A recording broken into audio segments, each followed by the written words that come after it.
Este podcast faz parte do movimento LGBT Podcasters. Conheça outros podcasts através da hashtag LGBT Podcasters ou do site www.lgbtpodcasters.com.br.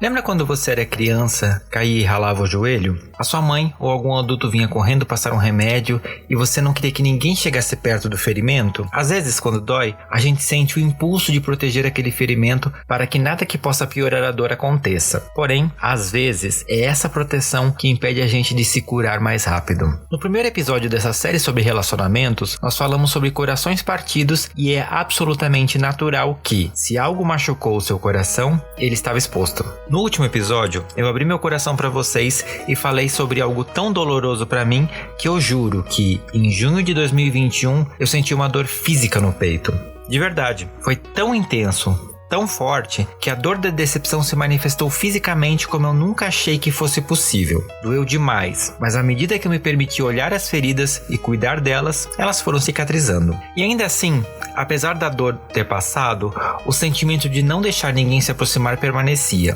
Eu quis me recolher, deixar de expor meus sentimentos, cantar Let It Go e me enfornar em um castelo de gelo. Não deu certo. Meu coração derreteu o castelo em 2 segundos, porque ele não consegue não ser emocionado. Afinal, apesar de querer ser, eu não sou um robô. Nessa segunda parte, nós vamos falar sobre ser vulnerável e se permitir sentir, sobre gostar sem barreiras e aprender a lidar com isso. Será mesmo que ser emocionado é algo tão horrível quanto as pessoas pintam? Nesse episódio, a gente vai tentar descobrir. Eu sou Fernando Arazão e esse é o Fora do Meio, podcast que faz parte da rede LGBT Podcasters, que você encontra no @Fora do Meio Pod no Twitter ou Fora do Meio Podcast no Instagram. E antes da gente abrir esse armário, eu quero mandar um beijo especial para o Anderson da Silva, para Denise Mendes e para o Diego, que são patrocinadores desse podcast, e convidar você que está ouvindo a fazer como eles e ajudar este podcast, que, como você já sabe, é um podcast independente. Para se manter, depende da ajuda de vocês. Aqui na descrição do episódio tem os links de colaboração e você pode colaborar comigo com R$5 por mês, vai fazer toda a diferença no orçamento deste podcast. Com o seu apoio, eu consigo continuar produzindo conteúdos como esse que você vai ouvir agora no Armário Aberto. Armário Aberto. E para voltar a analisar comigo esse outro lado da moeda, nesses episódios especiais para o mês de junho, o mês dos namorados, né? O mês onde todo mundo tá com saudade das festas juninas, fazendo pedido para Santo Antônio, desesperado, a gente tá aqui hoje, de novo, com esses convidados maravilhosos pra gente conversar um pouquinho sobre amor, sobre ser uma pessoa emocionada. E convidados, se apresentem para quem não ouviu o episódio passado, quem são vocês? E me contem, vocês são pessoas emocionadas ou não? São mais partidores de coração? Olá, meu nome é Thiago Abreu, eu sou jornalista de formação, sou podcaster também e particularmente eu diria que eu estou no meio termo. Tem momentos da vida que eu posso ser até um pouco emocionado, tem mais momentos que eu sou um partidor de corações e às vezes, a maioria das vezes eu tô na zona cinza disso aí. E eu sou a Carol Cardoso, tenho 24 anos, sou autista e sou membro do podcast Introvertendo. No outro episódio eu falei que eu sou fácil de apaixonar e difícil de desapaixonar, mas eu acho que isso aconteceu poucas vezes na minha vida, então geralmente sou eu que sou a pessoa mais emocionada da relação e a pessoa que fica sofrendo por mais tempo. Oi, gente, eu sou o Y, sou dono do podcast Controle Y e lá eu falo sobre relacionamentos. Se vocês quiserem me achar nas redes sociais, no Instagram, @controle_Y e basicamente é no Instagram, porque meu TikTok e Twitter são meio nada a ver ainda, não consegui acertar uma linguagem pra lá. E é isso. Assim, eu acho que eu tô no seu time, Carol, olhando um pouquinho assim, eu tô meio, não sei. E esse episódio, né, a gente vai falar um pouquinho, né, no episódio anterior, se você não ouviu, depois você volta lá, porque ele tá muito bom. A gente tá falando um pouquinho sobre como partir um coração. É um manual muito prático de você fazer pessoas sofrerem. Mentira, não é não. Mas aqui a gente vai falar do outro lado da história, né? Geralmente quem tem o coração partido são pessoas que se envolvem demais, são pessoas que não ouvem os sinais de alerta, os sinais de perigo. E eu quero começar perguntando pra vocês, meus convidados, o que vocês interpretam que seria uma pessoa emocionada? Na visão de vocês, assim, o que classificaria uma pessoa como uma pessoa emocionada? Pra mim, uma pessoa emocionada é aquela pessoa que não tem medo de se apaixonar, ou que mesmo tendo medo, ela toca o foda-se e se apaixona mesmo assim, e tá disposta a correr o risco de, sei lá, ter o seu coração partido, mas embarca nessa jornada do relacionamento. A minha leitura sobre ser uma pessoa emocionada, ou pelo menos do que eu entendo que as pessoas veem, é um termo bem pejorativo para pessoas que são um pouco exageradas. Não no sentido de serem amorosas, expressivas, mas são aquelas pessoas que empolgam muito rápido, que queimam a largada do relacionamento. Eu acho que o exemplo perfeito é aquela pessoa que fica com alguém e com menos de uma semana já pede namoro. Assim, a ideia que eu tenho de pessoa emocionada é isso. Se é exatamente isso, aí eu não sei. Sim. Bom, que como pessoa emocionada que sou, eu digo que emocionada, sempre a outra pessoa vai te chamar de emocionada. Ah, é aquela pessoa é muito emocionada, e você é muito emocionado, vai sempre vir um terceiro. Mas emocionada é a pessoa que é intensa. É aquela pessoa que vive, assim, no âmbito dos relacionamentos, tudo com muita entrega, muita paixão, muita força. Parece até que sente tudo de uma maneira mais profunda e quase sempre é muito direto, assim. Então, por isso que por a gente ser direto, não interpretar muito direito essas emoções, então a gente acaba sendo direto, quer falar logo, quer já deixar tudo claro, que já quer resolver. E aí ele ganha a fama de emocionado, que é o momento em que a gente assusta o outro. Então eu como emocionado, a minha dor da pessoa emocionada intensa é que se frustra porque quase sempre, assim, 99% das vezes, nunca é correspondido da mesma forma. Então essa é a principal dor, eu acho, assim, pra mim que sou emocionado. É nunca na mesma intensidade, nunca ou no mesmo timing. Sempre tem um descompasso aí que é um pouco difícil de se ajustar ao outro. Sim, não. E sabe que aconteceu um caso um dia, eu vou começar me entregando aqui, tipo, é isso, gente. Esses episódios eu sei pra eu perder a pouca dignidade que me resta. Mas eu tava ficando com um menino uma vez, e um menino que eu conheci num aplicativo, e assim, a gente se deu tão bem. A gente conversou antes, foi pra um bar, bebemos, etc. Acabamos, né? E assim, de brincadeira, eu olhei pra ele uma hora e disse: nossa, você namora? Porque eu tô prestes a te pedir namoro aqui agora. E a segunda vez que a gente ficou, ele disse: eu fiquei meio assustado, assim, porque você me pediu em namoro. Eu disse: não, pelo amor de Deus, era brincadeira. Eu sou sagitariano, não me leva a sério. Então, eu sempre carrego um pouco esse estigma, né, da pessoa aqui. Mas normalmente eu brinco muito com isso, porque eu acho, às vezes, essa questão de relacionamento tão fria, que às vezes a minha forma de, tipo, quebrar um pouquinho esse gelo é brincar com isso, né? Nem todo mundo entende como uma brincadeira. Isso é um pouco complicado.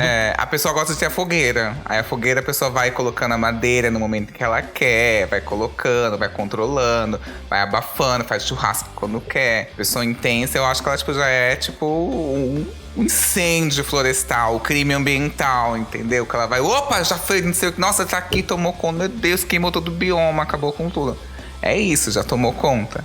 As pessoas tendem a preferir alguma coisa em que ela possa controlar, alimentar. Eu acho que o intenso não precisa muito disso. Às vezes, o mínimo gesto já dispara essa chama gigante aí, vira fogo de artifício, vira tudo o que pensar. Sim. Aí, depois desse episódio, você pode me chamar pro seu, porque agora você viu que eu sou gabaritado também nesse rolê, né? Mas eu acho que tem muito essa coisa que você falou, Thiago, das pessoas terem medo, né? Terem uma aversão às pessoas que se dizem emocionadas. Porque, sei lá, as pessoas, eu acho que parece assim, e me corrijam vocês nas experiências de vocês se estiverem errado, mas parece que automaticamente você vai sair dali e vai direto pra um cartório registrar sua união estável. E tipo, calma, gente, não é exatamente assim, né? É óbvio que tem gente que é louca, eu já conheci gente e foi bem complicado, assustador assim de verdade, mas nem todo mundo é assim, né? Então eu acho que dá pra gente botar numa balança ali, né? Sim. Eu acho que esse rótulo acaba sendo até meio prejudicial, porque tem muita gente que não pesa muito as palavras, por exemplo. Às vezes a pessoa só tá querendo sair, sei lá, tipo,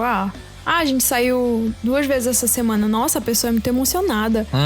Não sabe nem esperar. E às vezes nem é isso, sabe? Às vezes as pessoas acabam achando que a pessoa tá querendo demais, sendo que ela só tá curtindo também. Sim. Então, já aconteceu casos de eu ver gente achando ruim, vamos por assim, de você mandar mensagem no dia seguinte e perguntar, e aí, como é que você tá? Tá tudo bem? Me fala um pouquinho, tipo assim, mano, você tá tentando puxar uma conversa necessariamente, né? Aí já acho já um pouco demais mesmo, né? Porque aí tudo depende do contexto. Aí eu concordo bastante com a Carol, porque, por exemplo, eu lembro que uma vez eu fiquei com um cara que a gente ficou no sábado, na segunda-feira a gente se viu de novo, a gente se viu na terça, se viu na quarta. Assim, mas não teve nada demais, é porque as coisas aconteceram naturalmente, a gente convivia num espaço parecido ali, sabe? Então, naturalmente, a gente acabou se vendo, se cruzando, então... Sei lá, a minha definição de emocionado é mais a pessoa que quer queimar a largada do relacionamento, tipo, transou com a pessoa e no dia seguinte tá pensando em namoro e etc, já tá bolando 400 planos.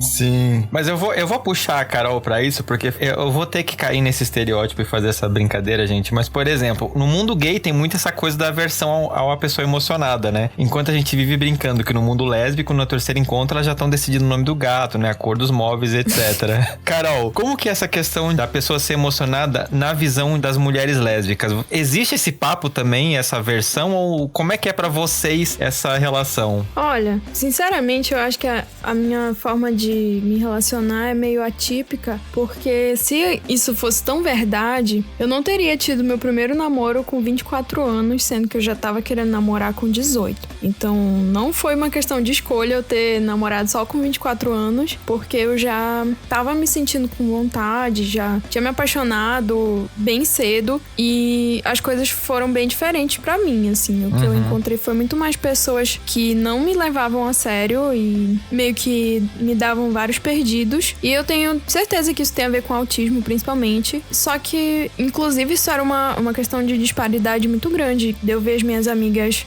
lésbicas ou bissexuais que namoravam e eu ficava, ué, como assim? Como assim vocês estão namorando já? Como foi que isso aconteceu? Um dia desses, vocês se conheceram e agora estão namorando. E eu ficava, me ensina, como é que faz isso, sabe? E eu não sabia. E, tipo, eu acho que existe sim, mas não é tão simples quanto parece. Não é só, nossa, uma mulher, vou querer namorar com ela e morar junto. Eu acho que envolve muito mais o fato de que as mulheres entendem as suas sutilezas particulares e isso acaba criando um vínculo muito rápido.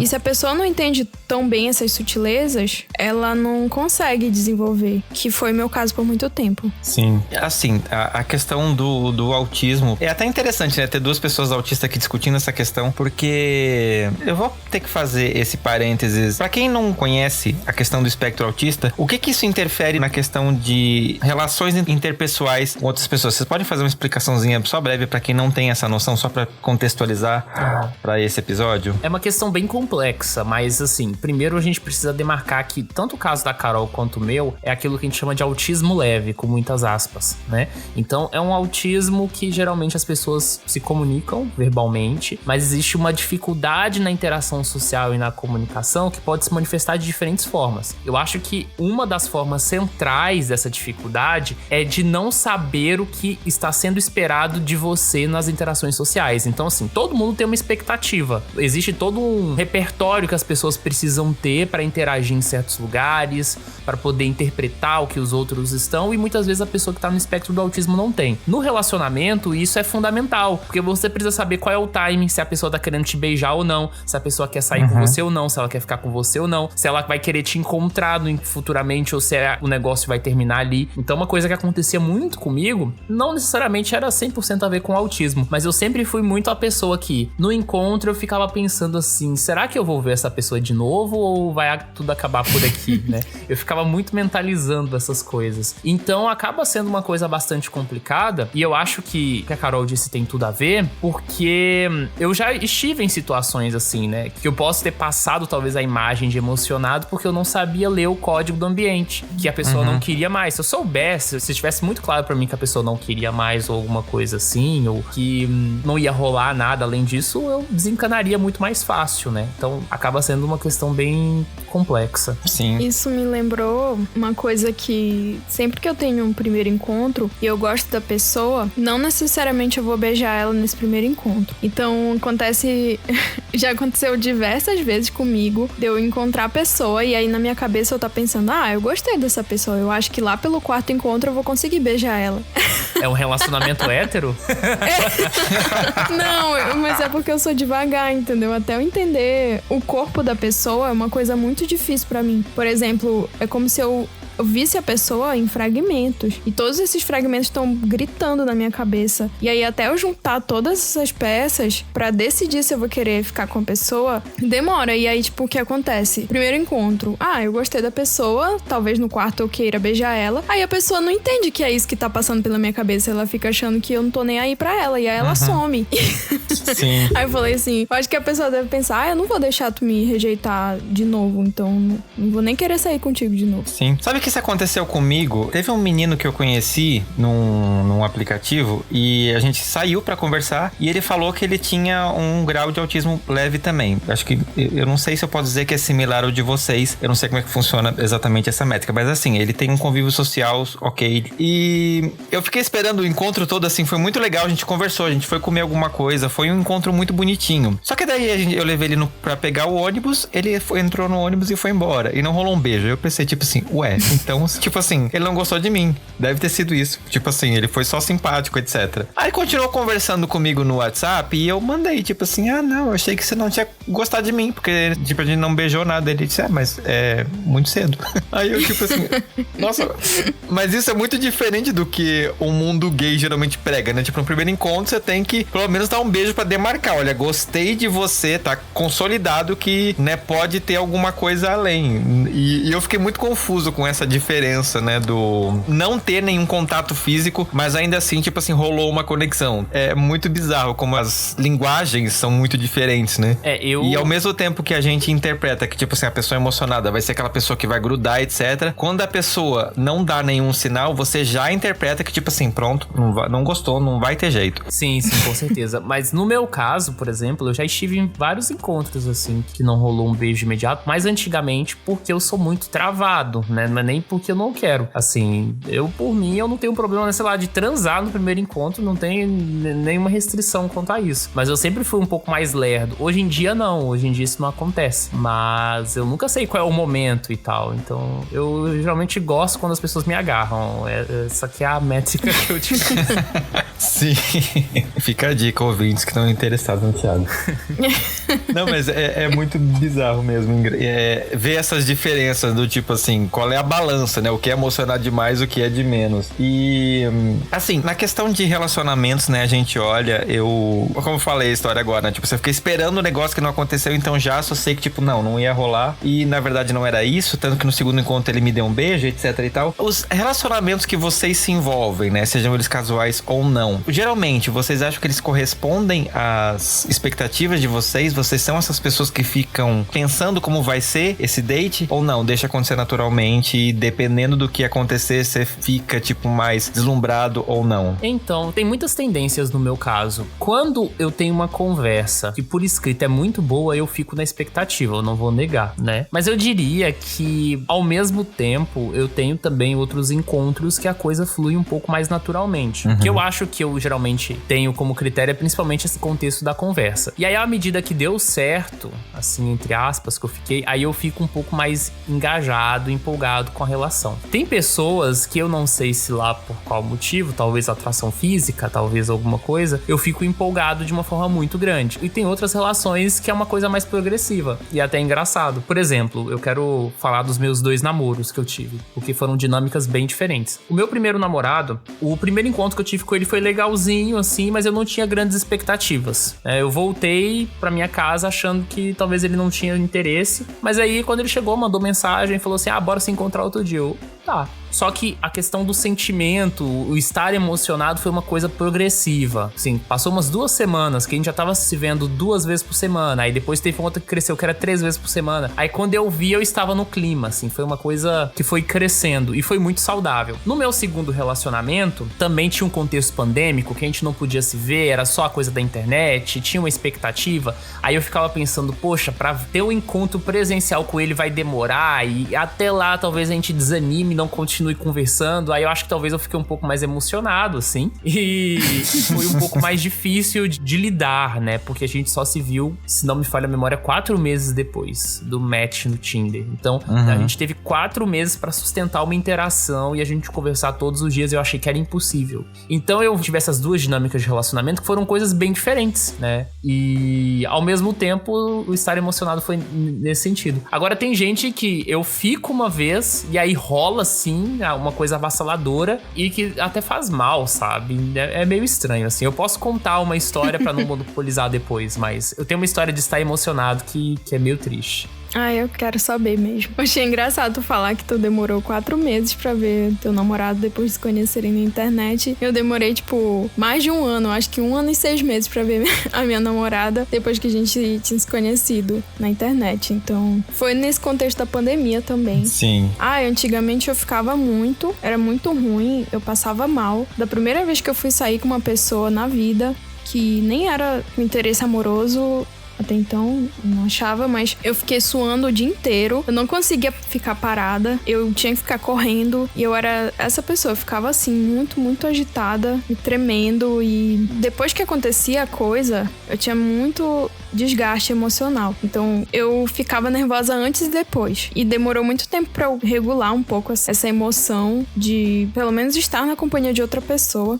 Antes era muito difícil. E hoje em dia eu não sei como é isso. Porque eu fiquei tão isolada na pandemia que eu acabei não tendo muito essa percepção de mim mesma, porque eu só conheci uma pessoa do Tinder depois, né, da pandemia, e a gente acabou virando amigas, e nesse dia que a gente foi sair, eu também não fiquei tão nervosa assim. Então eu acho que eu tô lidando melhor com essa questão, mas na época que eu tinha muita expectativa, eu lembro de um caso muito específico, que eu acho que foi a vez que eu fiquei mais emocionada, que eu conheci uma menina que não foi por aplicativo, foi através de um colega meu da faculdade, e a gente passou a semana do calouro juntas, semana do calouro do curso dela. E no fim dessa semana eu já tava pedindo ela em casamento, literalmente. Sério, e tipo, eu falei que eu tinha sonhado com ela e que a gente tinha 2 gatos, um cachorro Jesus e 3 filhos, e descrevi os filhos e falei que ela pintava o cabelo de uma cor a cada 6 meses. Eu falei tudo em detalhes e foi, meu Deus, uma coisa muito avassaladora. Assustadora. Exato. Nossa. Mas eu quero já aproveitar pra contar a minha história, porque no outro episódio eu falei, né, do caso de um cara que eu fiquei, que ele era emocionado e queria um relacionamento já com 1 semana e depois me largou assim como se eu fosse descartável, fique com outras pessoas. E aí eu conheci o outro menino que era de um curso parecido e que a coisa rolou na hora. Exatamente, esse foi o pior caso assim, da minha vida, né, que eu conto lá no Introvertendo também, que a gente ficou uma vez e aí eu fiquei assim, fissurado, assim, minha cabeça só pensava nele o tempo todo, e ele morava nessas kitnets assim universitárias da universidade, não da universidade, mas né, do bairro ali próximo, e ele não tinha quase nada de móveis na casa dele. E na semana seguinte, eu emocionado, eu peguei uma mesa usada que tinha lá em casa que tava sem uso e dei pra ele, e ficou um clima assim, eu acho que ele começou a ficar incomodado porque eu tava fazendo muito na vida dele, assim, uma coisa meio desproporcional. Foi o índice meu assim de emocionado, e foi uma coisa muito desagradável, assim, ao longo do tempo. E quando ele cortou vínculos comigo, eu fiquei 2 meses, assim, com a cabeça desfocada, não conseguia dormir direito. Era um negócio bem emocionado mesmo, assim. Sim. E aí eu criei algumas estratégias pra lidar com isso, mas acho que a gente fala depois. Nossa, isso me lembrou, vou só falar rapidola, que não vou demorar, mas isso me lembrou dessa mesma pessoa que eu fiquei apaixonada. Depois de 1 semana, eu comecei a colocar na minha agenda coisas que eu tinha que resolver pra ela. Ou seja, tipo, eu colocava os meus afazeres. Eu tenho que fazer meu dever da faculdade, tenho que fazer isso, aquilo. E eu colocava as coisas dela, tipo assim, ela perdeu o passe de ônibus dela, então eu tenho que ir lá no cooperativa de ônibus pra resolver o BO dela do passe de ônibus. Então eu fazia isso e é bem difícil essa época. Nem um pouco. Bom, gente, sendo uma pessoa que com local de fala, de emocionada, que eu tenho um ascendente em câncer, então assim, eu sou uma pessoa emocionada. E a lua em Áries, então eu sou impulsivo e emocionado, assim. Meu Deus, eu tenho um mapa astral igual o meu. Não, e a Vênus em eu peixes. tenho exatamente a mesma coisa. Sim, a Vênus em peixes. A de vocês também. A dele também tem a lua em Áries, não é? Lua em Áries, ascendente em câncer. Só que Gente, Vênus você... em aquário. Só que eu sou de touro também. Eu também sou de touro. Não é de touro. Sim. Então, é isso que eu tô falando. É, a minha lua... Eles são gêmeos astrológicos. Exato. E o minha Vênus é em peixes, que é tonto. Então, tipo assim, eu tendo a me apaixonar, assim, o nível de emocionado, assim. Às vezes eu tô, sei lá, andando no metrô e vejo uma pessoa lendo um livro que eu acho interessantíssimo. E eu começo a olhar, ver o estilo da pessoa. E eu já falo assim, nossa, gente, que... Nossa, eu sinto uma paixão ali, né? Aí a pessoa desce, vai embora, porque eu sofro calado, assim, entendeu? Então eu fico na minha, a pessoa vai embora e tipo assim, nossa, por um instante me apaixonei por essa pessoa. Então eu sou essa pessoa meio romântica, que cria muita expectativa. Eu sou a pessoa que acredita que tudo é um sinal. Tipo, não é possível que essa pessoa do interior que esteve aqui...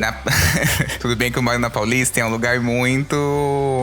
turístico, né? Então muitas pessoas vêm pra cá e falam assim, não é possível que essa pessoa que veio do interior tá aqui, cruzou comigo, e aí esse amor à distância que tem tipo alguns dias contados pra ver. Então eu crio muita expectativa, tudo pra mim é um sinal, tipo, tudo eu já vou construindo uma narrativa pra ser uma história de amor. Tipo, sei lá, teve uma vez que tava na padaria e aí eu comecei a conversar na fila, assim, conversar com o menino, e aí a gente trocou, tipo, na época, né? Tipo, trocou redes sociais, que eu acho que era o Twitter mesmo, na época que eu usava. Isso foi lá pra, sei lá, 2011. E aí eu já falei, pronto, no nosso casamento vai ser a história que a gente se conheceu na fila da padaria. Então eu sou essa pessoa que cria muita expectativa. E eu vou pra dates só se eu tiver expectativa. Tem gente que funciona muito com isso. Eu vou sem nenhuma expectativa e se surpreende. Eu não consigo. Se a pessoa não desperta o mínimo de expectativa em mim, eu não quero ir pro date, assim, não tenho vontade. Então eu acho que eu sou uma pessoa emocionada que gosta de criar narrativas, acha que tudo é um sinal, acha que tudo vai corroborar. Já penso assim, se a pessoa me manda uma música, nossa, adoro essa... Por exemplo, tem um cara que eu conheci, aí eu tava na casa dele, e aí ele colocou tipo uma playlist dele pra tocar. E aí começou a tocar Maps do Yes, que é tipo uma das minhas músicas favoritas da minha vida.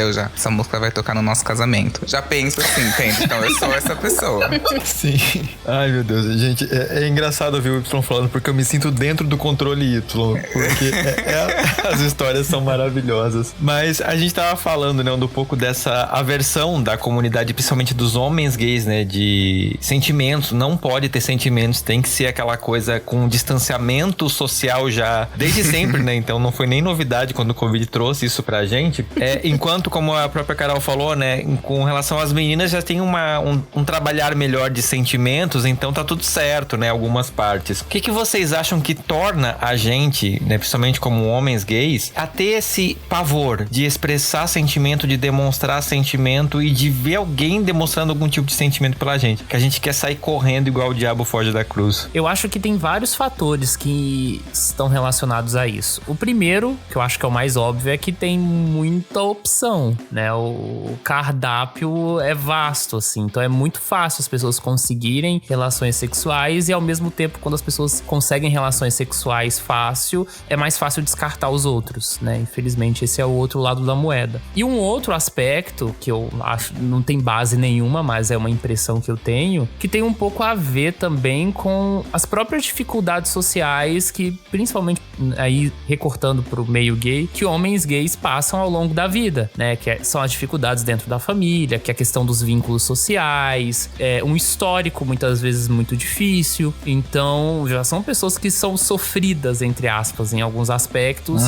Então, pra que sofrer mais ainda, né? Então, acho que é muito dessa coisa. Sim. Meio que a gente já aprende a reprimir sentimentos desde que a gente se entende gay, porque você já tem que botar tudo isso dentro de um armário, né? Isso. E aí eu acho que existe também uma conformidade social dentro da comunidade gay, que é esse apelo da eterna juventude, sabe? Então, existe muito isso, assim, do pegar e não se apegar e não constituir relacionamento. Então, acaba sendo uma coisa meio confusa, né? Meio complexa. Eu imagino, assim, que, como o Thiago disse, eu acho que existem vários fatores e eu acho que dentro da comunidade eu vejo 2 pontos principais, assim. O Thiago falou que é a questão de socialização e eu acho que faz muito sentido mesmo, porque as pessoas, por exemplo, pessoas héteros, namoram na escola, se não namoram na escola, paqueram na escola, sabe quando a pessoa tá afim, quando a pessoa tá fazendo joguinho, sabe quando a pessoa tá na tua, quando a pessoa não tá na sua. As pessoas têm essas referências, a gente já falou isso no episódio anterior, as pessoas têm essa referência. Então, quando as pessoas gays, principalmente gays, homens, começam a socializar, não socializa numa praça. Tipo, antigamente eu lembro que na minha época, quando eu era emo, tinha um shopping Tatuapé. Então as bichas iam lá no shopping Tatuapé, ficava lá o rolê dos emos ali no shopping e tal, não sei o quê. Ali era tipo uma pré-socialização, só que aí era um ambiente de quê? De paquera. Então quando a gente cai de cabeça nesse ambiente de paquera, a gente percebe o quê? Que a gente tá competindo. Então, tipo assim, eu gosto desse menino, não gosto, quero ser amigo dele, mas não quero, porque se eu chegar nele, ele me der um foda, eu vou ser amigo dele, eu vou ficar inferior. Eu acho que homem gay tem muito uma competição entre si. Sim. Desde o culto ao corpo, de carreira, de trabalho, enfim. Aí eu acho que tem esse primeiro ponto de que nesse território de competição, você demonstrar uma vulnerabilidade, que aí já vem pro segundo ponto, significa que você tá perdendo. Sim. Hoje em dia, eu vejo muito entre os gays que a pessoa que está vulnerável é tonto. Não só entre os gays, mas muitas pessoas acham que estar apaixonado é estar tonto, é estar bobo, é estar fora do controle. Porque você está fora do controle mesmo. Então as pessoas mantêm essa frieza, essa distância, esse distanciamento como uma espécie de controle pra proteger a sua vulnerabilidade. Que aí, por exemplo, quando eu tô apaixonado, eu tô num momento vulnerável e a pessoa pode fazer o que eu quiser comigo. Tipo, o que eu quiser, tipo assim, me comer na hora que quiser, ficar comigo na hora que quiser, ou terminar comigo, ou falar pra mim, não quero ficar com você na hora que ela quiser. Porque eu estou aberto a isso. Eu deixei nesse meu ponto vulnerável, eu coloquei, tipo, a minha vontade na mão dessa pessoa. Então eu acho que é muito difícil. E aí o segundo ponto, que é ligando com a vulnerabilidade, muitas pessoas podem ter tido muitas decepções, principalmente no começo da vida afetiva, como gay. Tipo, da minha geração, eu tenho 32. Então tendiam a sair, por exemplo, quando eu tinha 18, eu saí com um menino de 25. Então o menino de 25 já tinha tido outra história, já tinha tido algumas decepções, não queria nada sério. Aí eu me decepciono. Sim. Aí é uma corrente tóxica, vai assim, passando, vai todo mundo né? ferrando, vai passando adiante. E aí, quando eu chego no 25 e eu conheço alguém de 18, eu não tenho paciência. Então aí eu vazo, aí a pessoa é uma corrente sem fim. E aí o que eu acho? Que as pessoas tendem a achar que se apaixonar é estar num momento muito vulnerável. Que é estar besta, que é estar bobo, fora do controle. Eu acho que isso até ultrapassa os gays homens, assim. Os gays homens, hoje em dia, eu vejo, tipo assim, não sei, pensando num ambiente totalmente 100% gay, dominado por homens gays, assim, não é 100%. Existem muitas pessoas trans e travestis também hoje no Grindr, mas eu acho que, tipo, predominantemente é muito homem gay. Então eu vejo que, tipo, já fui pra date de Grindr, em que a pessoa, tipo, nem me oferecia água, sabe? Sim. Tipo, não pode ter o mínimo afeto, o mínimo contato humano, assim, de tipo, você tá com fome? Você quer comer alguma coisa? Nem que seja, tipo assim, vai comer naquela padaria ali da esquina, viado, sabe? Nem isso. Sim. Não, é bem isso mesmo. Eu concordo plenamente com vocês. Carol, nos dê a sua visão feminina dessa grande questão. Eu acho que isso parte muito de uma visão pré-estabelecida do que é se apaixonar, do que é ter sentimento por uma pessoa, porque tem muito isso de que, se eu tô apaixonada por alguém, eu abro mão de mim mesmo. Não necessariamente é assim. Se é pra ser uma coisa saudável, não precisa abrir mão de ti. Tu pode fazer tuas coisas, tu pode ainda assim estar no controle da tua vida, mas tu tá no controle se abrindo pra outras possibilidades. Então, eu acho que é uma questão de equilíbrio. Mas é difícil a gente ter esse equilíbrio, porque a maior parte das pessoas não tem. E aí fica nesse ciclo, né? Que o Y fala, que tipo, um desgraça a cabeça do outro. E eu não sei dizer, porque eu acho que a minha vida é feita de extremos. Então, por exemplo, até pouco tempo atrás eu só tinha tido relações muito curtas e que eu não consegui nem ter a chance de avaliar o que tinha acontecido, porque a pessoa sumiu de uma forma tão brusca que eu, sinceramente, não entendi o que aconteceu. Agora eu tô numa relação relativamente longa, então é meio que eu não consigo achar o caminho do meio pra entender o que faz uma relação ter essa entrega de emoção e o que faz uma relação não ter essa entrega e de ser uma coisa superficial. Porque quando eu me relacionava com pessoas brevemente, eu ficava muito mal quando as pessoas sumiam. E eu ficava eternamente tentando entender o que aconteceu. E os meus amigos também não sabiam me explicar, porque parecia que era uma coisa meio orgânica, assim, de, sei lá, uma certa frieza que eu não sabia ter. Sim. Eu tô ouvindo vocês falando e eu tô pensando aqui e a gente meio... Eu tô fazendo aqui um apanhado de várias músicas românticas que a gente considera românticas e muitas delas vendem um pouco essa história pra gente, tipo assim, que amar é se entregar, se amar é sofrer, né? Os clássicos do Chitãozinho e Chororó são exatamente isso, lá desde os anos 80. Então a gente meio que, pra além da comunidade LGBTQIA+, né, a gente aprende que amor, ele tem que vir com uma carga de sofrimento. Então, né, se não fosse isso, as novelas não existiriam. E parece assim, que você busca aquela coisa que vai ser difícil. Você vai ter que penar pra provar pra pessoa que você tá afim dela e ela vai te rejeitar, mas na verdade lá no futuro, lá pelo capítulo 100, vocês vão estar junto e vai ser tudo lindo. E tipo, a vida real não é exatamente assim, né? Então a gente se ferra bastante com isso, né? Eu acho que essa ideia do amor romântico que a gente constrói dos filmes de comédia romântica dos anos 90, dos anos 2000 também, eu acho que enraiza muito na gente. Eu acho que a gente fica com o pensamento. A gente que é emocionado, a gente sente, né, Nicole? Então a gente, por exemplo, eu ficava imaginando que, por exemplo, meu sonho era fazer um bate-volta na praia. Tipo assim, não interessa com quem fosse. Eu queria arrumar um cara que tivesse um automóvel ou uma moto vai fazer um bate-volta na praia. Tipo, e aí eu sou essa pessoa sonhadora, tonta e tal, não sei o que. Então, no primeiro date que eu fui com um cara que tinha carro, eu fui de sunga. Tipo, preparadíssima, assim. Nossa, qualquer coisa, nossa, tô de sunga e tal. Então, eu era, tipo, do amor romântico mesmo. De pensar na cena. De, vai ser muito macho quando fizer isso, quando fizer aquilo.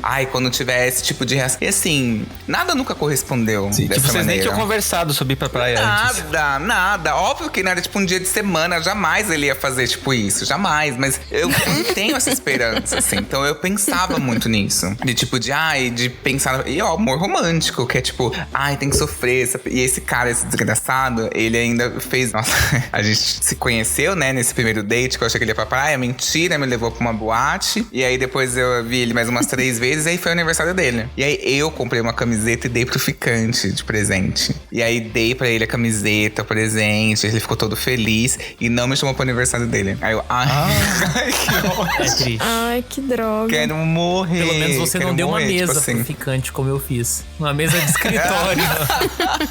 Não, a camiseta foi mais baratinha. Mas, não sei, essa ideia do amor romântico, a gente tem que prestar muita atenção se a maneira como a gente ama é essa. E, por exemplo, às vezes a nossa referência de amor pode ser essa de que tem que sofrer. A música de sofrência é a Adele, é a cantora, sei lá, mais famosa, que mais bomba do mundo, assim. As letras dela são hiper sofridas. Taurina sofrida. E aí, hoje você vai olhar as músicas, aqui no Brasil, por exemplo, é muito... eu sento e você que sente, tipo, da Pablo Vittar. Então, tipo, eu sento e você que se apaixona. Eu vou sentar, não vai se apaixonar. É muito uma coisa de tipo de eu estou seduzindo todo mundo que eu quero, enquanto não me apego a ninguém. Enquanto as pessoas se apegam a mim. É algo é um lugar meio de desapego mesmo, de querer cantar e entoar esse hino de tipo de não se apeguem a mim. Mas na verdade, algumas pessoas querem, entendeu? Mas lá cantando, sentando se apaixona. Eu tô sentando, já tô apaixonado e tô olhando. Você não se apaixona. E eu que acabo me apaixonando, entende? Então, tipo, eu acho que a ideia do amor romântico que tem na literatura, que tem nos filmes, que tem em tudo, eu acho que acaba penetrando em mais algumas pessoas do que em outras, sim. Sim. Ao mesmo tempo, no Brasil também tem lá a Marília Mendonça cantando essa frieza vai ter troco, né? Então, você vai sentir. E aí você vê que a Marília Mendonça foi a maior cantora. Não, o público dela dava público maior do que um festival com 300 artistas. Exato. Então, tipo assim, você vê ela brigando em streams do Spotify global, lá, uma brasileira, tretando com Taylor Swift, Adele, Doja Cat, enfim, Rihanna. Tipo, ela tem um público que é muito foda. Ela é tipo uma Adele brasileira.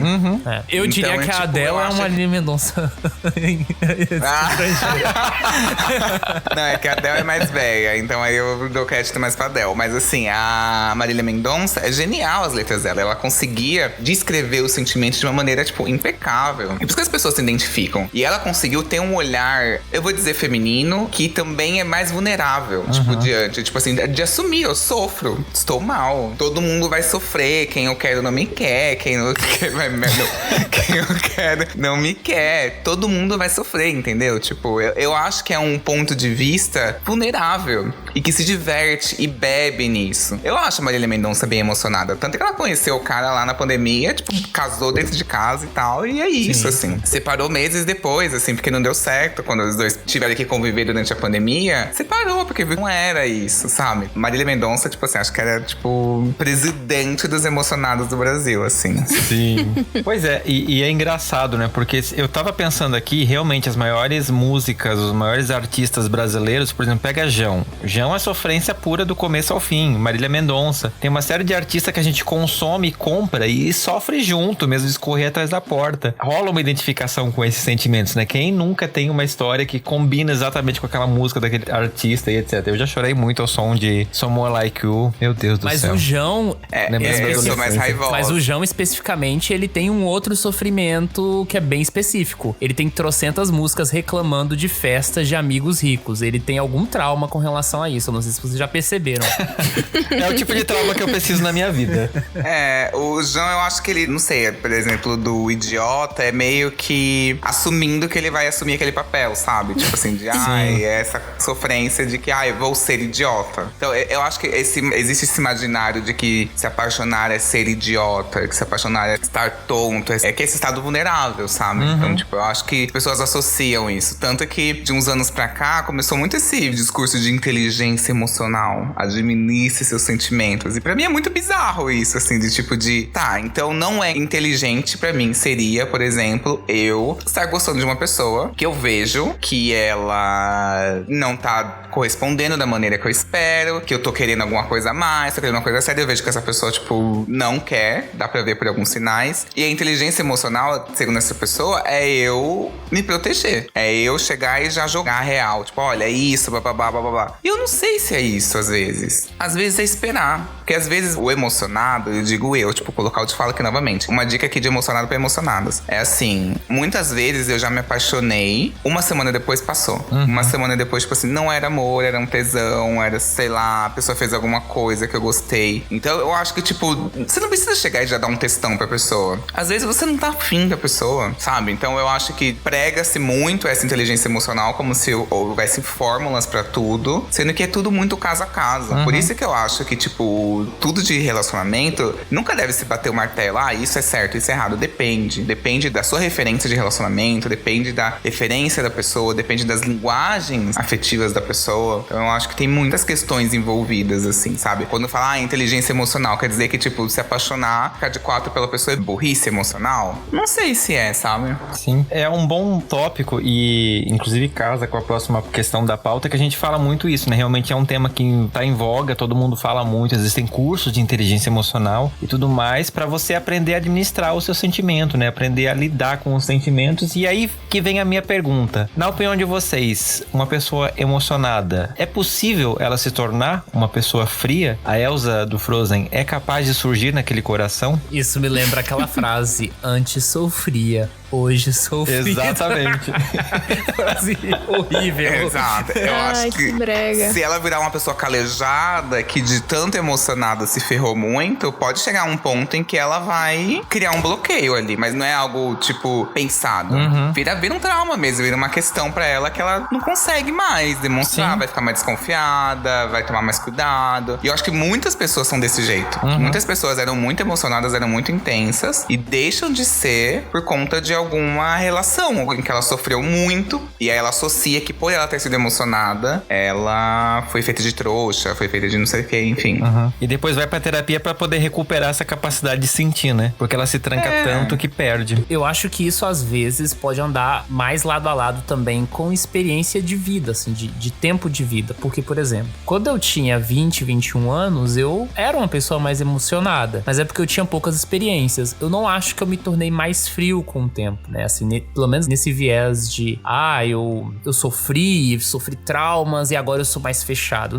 Não acho. Eu acho que eu me tornei uma pessoa mais experiente, assim. E, assim, eu não vejo necessariamente dessa forma, sabe? Eu acho que tem uma correlação com o tempo também. Que com o tempo a gente vai tendo um pouco mais de experiência, uma percepção mais ampla das coisas. Então, não necessariamente eu acho que quem era emocionado se tornou frio. A gente vê que quando não dá certo também não é o fim do mundo. Mas eu acho que foi o que o Y falou, que não dá pra gente querer ser frio, de propósito, assim. Porque várias vezes depois de quebrar a cara, eu tentei ser fria, não, agora eu não vou mais me deixar envolver tão fácil. E não dá certo.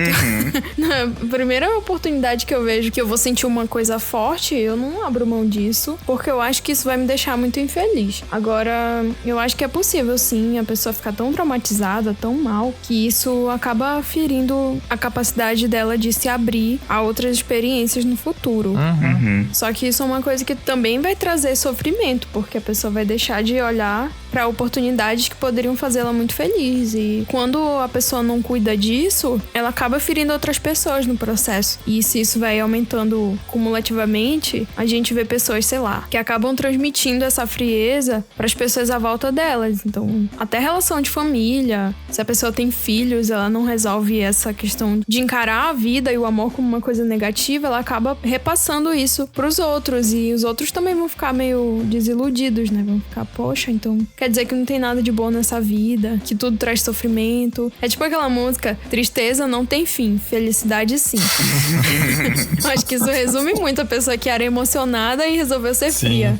Agora. Todo mundo acaba às vezes... Isso é um perigo, né? Porque a gente acaba sendo emocionado e a gente acaba tomando tanto no cu que a gente entra naquela fase reputation da Taylor Swift, né? Você quer se vingar de todo mundo, você quer fazer todo mundo de seu tapetinho. E isso é perigoso também, né? Porque você se torna uma pessoa que não corresponde a quem você é de verdade. Isso gera uma série de problemas, inclusive psicológicos, né? Porque você tá criando uma personalidade ali que não é a sua e essa conta vai chegar em algum momento, né? E às vezes eu tenho a impressão de que muitas das pessoas que pregam uma frieza extrema do tipo do pegue e não se apegue, são pessoas que estão machucadas e elas não conseguem lidar com isso de outra forma a não ser criando essa persona que tipo assim, agora é minha vez de comer todo mundo e foda-se todo o resto.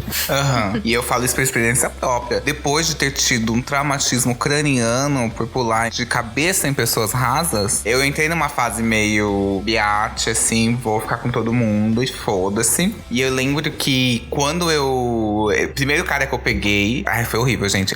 Eu conheci ele na comunidade do Orkut, da Alanis Morissette. Era um homem perfeito, incrível. A gente conversou 3 meses antes da gente se encontrar, ele era enrustido. Nosso primeiro beijo foi embaixo de uma chuva torrencial, embaixo de um orelhão. Ai, gente, foi tipo tudo perfeito. Na semana seguinte ele terminou comigo porque eu era muito afeminado. E ele era enrustido. E aí o segundo era um cara mais velho. Eu tinha 18, ele tinha 25. E ele era uma pessoa que eu tava muito emocionado, muito tipo, nossa, ele mora sozinho, vou pra casa dele, todo me achando. E tipo, ele meio que cortou minhas asinhas de uma maneira muito escrota. E aí o terceiro foi esse aí da festa. Eu falei, gente, pelo amor de Deus, chega. E quando eu falei esse chega, esse basta, eu comecei a, tipo... E aí as pessoas se apaixonavam por mim. Quando eu tinha esse distanciamento, quando eu decidi ter. Só que aí eu decidi ser desse jeito, só que eu era uma vadia emocionada. Eu nunca deixei de ser emocionada. Tipo, eu não cheguei nesse nível de calejamento, tipo assim, de ai, não consigo mais me apaixonar. Não, eu me apaixonava. Só que aí o que acontecia? Eu me envolvia com várias pessoas ao mesmo tempo. Porque o peso da moralidade de gostar de uma pessoa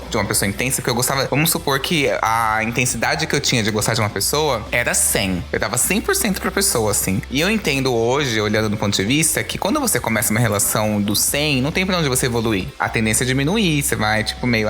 começa começa 100, não tem. Você tem que começar, tipo, 20, 30, chegar no 100, voltar, não sei. Enfim, eu acho que ter uma entrega mais desse jeito.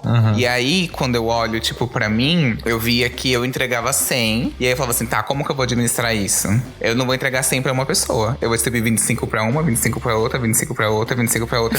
E funcionou muito bem pra mim. Porque aí eu, tipo, nunca... Gente, durante, tipo assim, 4 anos da minha vida foi quando abasteci o controle Y. Que eu saía, tipo assim, com 3 pessoas por semana. Assim, tipo, eu me apaixonava e eu vivia. E os crônicas eram sobre aquelas coisas bizarras e que eu gostava das pessoas. Mas aí eu já tava com outra, já esquecia, já tava mais interessado em outra bem mais interessante. Aí vem o que o Thiago fala, de ter mais opções. Aí era tipo assim, pra mim eu usei o cardápio. Mas... sendo emocionada. Eu não era desapegada. Tipo assim, eu achava que eu ia namorar o cara do Grindr. E aí, na verdade, o cara do Grindr só me comia e eu ficava tipo meio, será que ele vai me ligar? Ah, não, na verdade, outra pessoa mandou mensagem, tá tudo bem, esqueça. Porque eu lembro que uma vez eu cansei dessa vibe de ser biate, de querer sair com todo mundo. E aí eu gostei de um cara. E aí eu lembro que saiu um filme que chamava A Bruxa, que é um filme de terror. E aí eu queria muito assistir. E aí eu não queria ir pro cinema sozinho. E aí eu fiquei chamando um cara, chamando. Chamei outro, chamei esse cara que eu gostava. Chamei uns 4 caras diferentes. Resumindo, o filme saiu do cinema e eu não fui com ninguém, sabe? E aí isso fez eu refletir muito de tipo, de mano, o que eu tô fazendo, sabe? Tipo, tô botando tudo na mão das outras pessoas. E aí eu mudei um pouco também. Ainda sou emocionado, mas mudei mais ainda um pouco. Hoje eu sou mais racional um pouco. Mas tem todo o lado emocional ainda. Sim. Mas ao mesmo tempo, ter o período biscate é importante. Inclusive, eu amo essa palavra. Pra mim, tá no top 3 de melhores palavras da língua portuguesa. Biscate.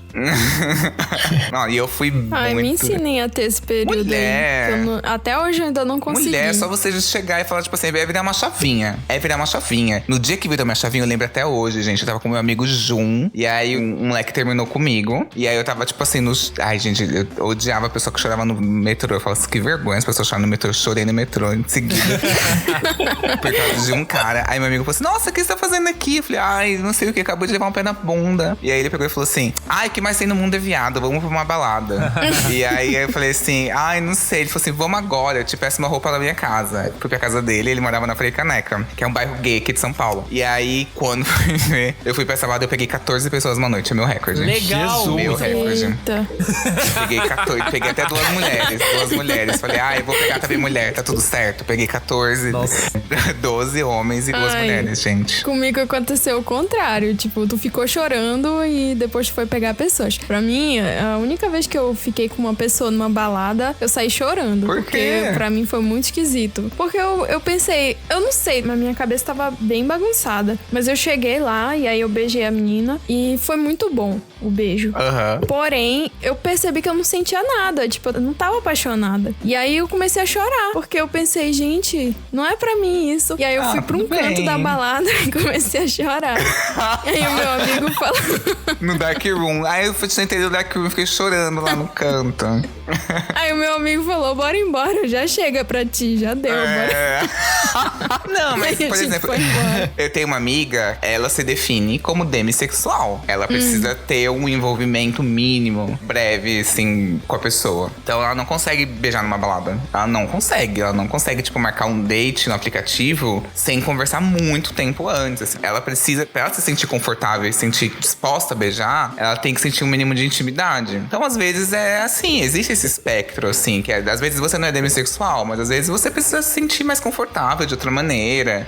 É o tipo de pessoa, o ambiente. Eu acho que muita coisa influencia, assim. Tem uma amiga minha que ela é hétero, frequentava várias baladas, tipo, dessas que os caras agarram a mulher e tal, sertaneja, essas baladas péssimas. E ela não beijava, porque ela tinha nojo. Ela falou que uma vez chegou a primeira balada que ela pegou na vida dela, viu uma menina vomitando e depois beijou no cara. Ela falou assim, nunca beijo em balada. Nunca beijou.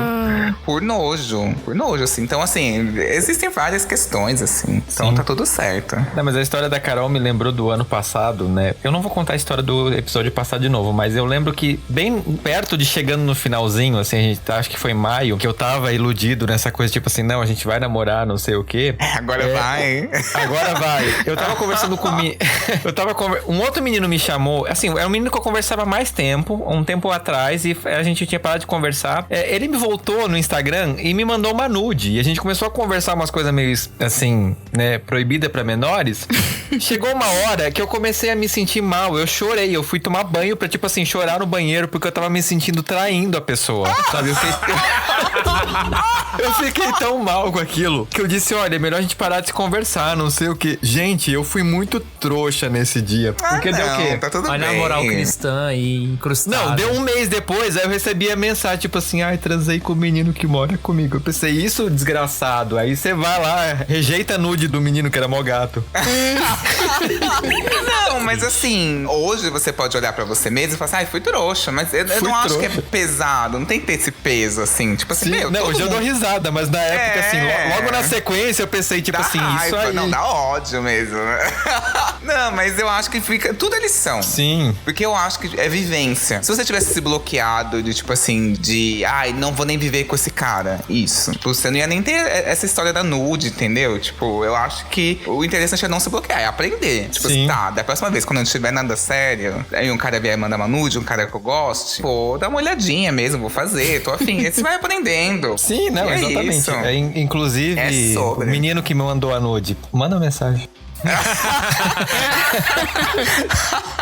Necessário, exato. E eu acho que, tipo, muitas pessoas têm muita... Por exemplo, quando eu, no começo do Controle Y, eu gravava muito com amigos. E eu sou anônimo, então eu, justamente por ser anônimo, eu me sinto muito confortável de contar as coisas. De rir de mim mesmo e tal, não sei o quê. Mas eu, o Y na vida real, chego e falo pras pessoas que eu passei. Eu contava, nossa, ele fez isso comigo. Minha amiga, não. Umas amigas ficavam com muita vergonha. Tipo assim, nossa, como você teve coragem. E eu ria, porque eu acho engraçado mesmo. Sim. E quando eu olhava esses meus amigos, não queria contar. Tipo, editava muito a história pra não parecer que foi trouxa. Mas se foi trouxa. E tá tudo certo. Todo mundo vai ser trouxa. Vai chegar um momento em que você vai falar assim, ai, não caio mais nessa. Pronto. Ai, nesse daqui já caí também outra vez. Não vou cair. Você vai aprender desse jeito, gente. É tipo, a criança aprende que não pode botar o dedo na tomada tomando choque, caralho. Sim. É isso. Eu quase morri queimado por causa do brinquedo do Kinder Ovo que eu enfiei na tomada, gente. É isso. É assim. Sim. É interessante você falar isso, porque justamente hoje, quando eu falo dessas histórias lembrando terapia, eu dou risada. E eu vejo o quanto eu aprendi, né? A gente vai aprendendo realmente com as dores da vida. A vida ensina, gente. Quando no episódio das mães, a gente aprendeu isso. Se a gente não ouve a mãe, a vida ensina. Exato. E uma coisa que eu quero perguntar pra vocês é, com a experiência que vocês já têm de relacionamentos ou de vivência, né, desse mundo, existem sinais que dá pra perceber que a relação não tá equilibrada, como o Y falou? Como eu identifico que eu tô começando no 100% e eu poderia dar uma diminuída? É assim, eu já estive em um relacionamento, como eu disse, meu primeiro relacionamento, em que as coisas fluíam de forma muito natural. Sim, eu não precisava correr atrás do cara pra, tipo, vamos se ver hoje. Parecia que a gente tava na mesma sintonia. É claro, isso foi uma coincidência do momento. Mas o que eu percebo é que se você começa a se preocupar demais de, eu estou indo atrás demais da pessoa tal, ou eu estou procurando demais. Incomodando, ou eu tô incomodando. É, que eu tô incomodando é porque o negócio tá desigual. O jogo tá desigual e não tá legal, né? Se você precisa ficar controlando o seu próprio comportamento demais, é porque a coisa descarrilhou. Então eu acho tipo, que... tem o não, vai atrás da humilhação, aí tem a humilhação, vai atrás da inconveniência, que é o limite, assim. Você já está sendo chato, porra. Pois é.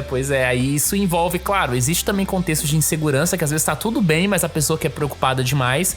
Mas muitas das vezes essa sensação, ela é real, assim. Então eu me vi, por exemplo, nessa relação, tudo acontecia de uma forma muito fluida. Quando a gente tava perto de terminar, aí que eu tava nesse negócio da sensação de estar incomodando, de não sei o quê, porque ele tava num momento difícil da vida, eu também tava, né? A gente tava num contexto pandêmico. E aí eu vi a chave se inverter, porque geralmente é o contrário, né? Geralmente você acha que tá incomodando até você pegar intimidade, quando pega intimidade a coisa flui mais natural. Então, o que eu posso extrair dessa experiência é mais ou menos isso. Olha, isso é uma coisa que eu tenho muita dificuldade pra observar sozinha. A minha psicóloga me falou um truque pra eu fazer, que é, se eu chamar a pessoa pra sair 3 vezes e a pessoa desmarcar nas 3 vezes e não oferecer uma data pra gente se ver, aí depois dessa 3ª vez é pra eu dizer, tá, beleza, então se tu quiser marcar, aí me chama e sumir. É isso que ela me disse pra eu fazer. Perfeita. Então, porque eu não sei identificar, por exemplo, já aconteceu várias vezes de eu continuar chamando a pessoa quando a pessoa me dá desculpa, porque eu achava que a desculpa era verdade. Então eu pensei, então a gente dá um jeito, sei lá. Eu achava que era verdade o que a pessoa falava e não era, a pessoa só tava me enrolando. Teve um caso extremo que eu Pra vocês terem noção do grau de eu não perceber, uma menina que eu tava chamando pra sair várias vezes, ela sempre desmarcava comigo, ela marcou, tipo, finalmente marcou certo, só que ela levou o irmão mais novo dela. Gente. E deixou eu ficar conversando com o irmão mais novo dela e saiu e foi falar com o pessoal que ela encontrou na praça. Babá de criança. Gente. Eu raptava essa criança, arrancava a orelha e fazia o sequestro, gente. Botava no cativeiro só pra ela aprender. Nossa, e aí, pior de tudo é que mesmo depois desse dia, eu não percebi que ela não tava afim. Aí é o autismo, né? E... E aí eu fiquei... Nossa, e eu não sei como foi pra eu perceber. Eu acho que... lembrei. Ela simplesmente parou de responder. Então, realmente, foi porque eu acho que isso foi a última cartada dela. Ela disse, não, se essa menina não perceber depois dessa... É ghost, né? Tem alguma coisa errada. Nela. E aí ela sumiu. E eu acho que assim, eu nem culpo ela. Sério, eu acho que é uma reação natural até dela sim. não saber falar francamente, não tô afim. E levar a irmã dela e depois sumir. Não, é que pra ela levar o irmão é dizer, não estou afim, entendeu? Tipo, ela não consegue verbalizar. Tipo assim, olha, acho você muito interessante, mas não rolou pra mim e tal, não sei. Tem gente que não consegue falar isso, gente. E aí não é porque a pessoa não tem inteligência emocional, não é porque a pessoa, sei lá, não é terapeutizada. Tem gente que tem esse bloqueio, que não consegue rejeitar o outro. Tem gente que não consegue, que tenta dar através desses sinais. É que esse eu acho muito extremo, levar o irmão. Fica cuidando dele que eu vou ali conversar com a minha galera, tá? Fica aí. Tipo, pra mim é muito tipo, o quê? Eu ia falar assim pra essa criança, vamos fazer essa criança sumir e essa menina ficar culpada pra sempre. Ai, não, eu sou tão besta que eu achava que se eu ficasse conversando bem com o irmão, que se eu, sei lá, conversasse direito ia ser a com ponte, ele. né? Ia ser, nossa, ela vai gostar super de mim, porque eu me dei tão bem com o irmão dela. Carol. Ai, amiga. Ai, Carol, sua bondade do coração me deixa constrangido. Sim. Nossa, gente. Não sei, assim, eu acho que o que a psicóloga da Carol falou pra ela é uma fórmula que pra mim funciona, que pra mim é muito clara. Tipo, chamou a pessoa não tá interessada. Realmente, tipo, ela desmarca e não sugere uma nova data. Realmente, aí você vai de tentativas. Tem gente que tenta uma vez, já nunca mais, espera já outra. Tem gente que tenta duas, tem gente... Meu número é 3.